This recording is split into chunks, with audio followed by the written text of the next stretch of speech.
Blackkklansman, a Spike Lee movie, which wasn't bad, really. It's a movie based on something that actually happened, a true story, and I was surprised by some of the things that happened, and I'm like, wow, did that happen, or was that, is that like artistic license? Did that really happen, or are they making that part up?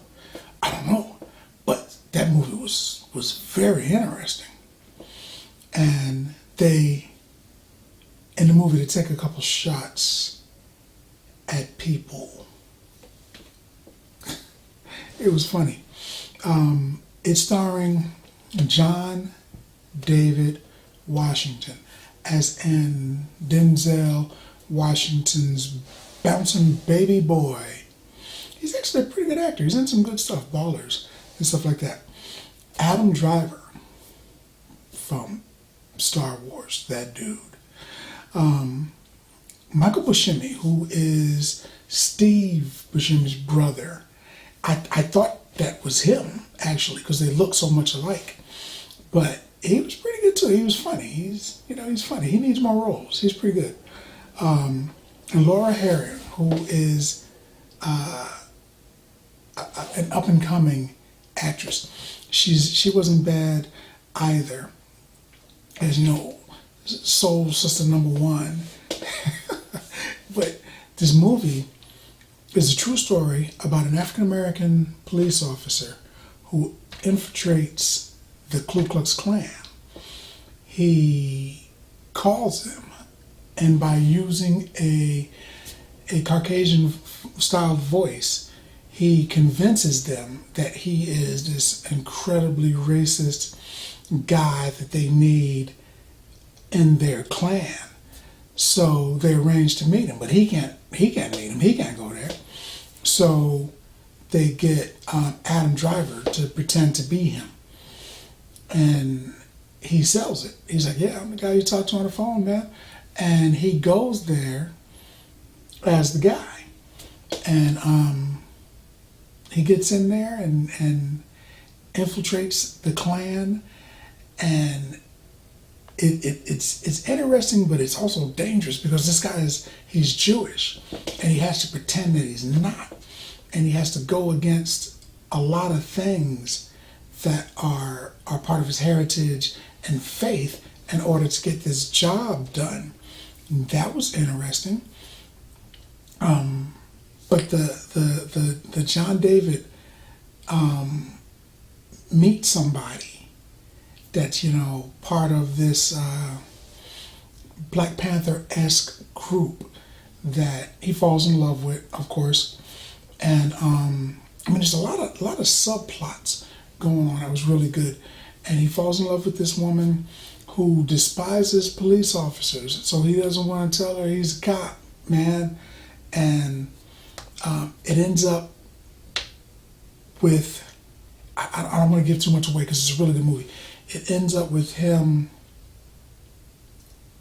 meeting David Duke, which is bonkers.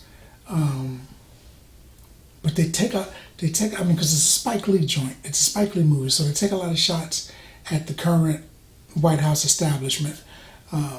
They are displeased with the performance that they're doing.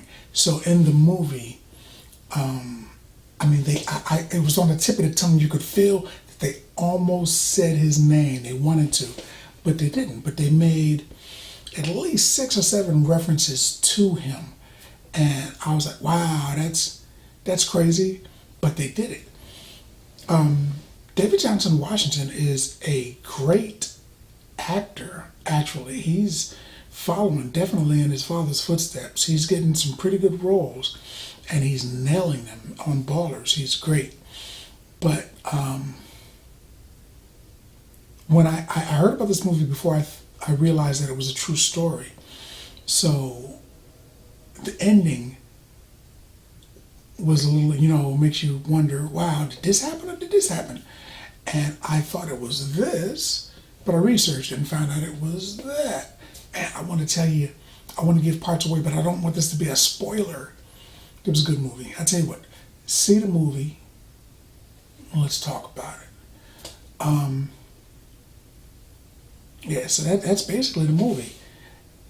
An African American guy using the phone and a essentially made up Caucasian voice infiltrates the Klan and uses another police officer as the actual person he's pretending to be in real life so that they can catch these guys before they do. They've got a plan. I got this heinous plan set up, and they kind of stumble into it. The police stumble into it, and they need to catch these guys before they do it. Maybe they caught them. Maybe they didn't. Maybe things went boom. Who knows? I do, because I saw the movie. But let's talk about it in the comments. What's your favorite movie that's a true story? Let's talk about it in the comments. I'm going to give this movie 8 bags of popcorn. Man, it was good. But that's what I think. More importantly, what do you think? If you like the video, if you like the content, subscribe. And then like. Popcorn passport. Get your popcorn passport.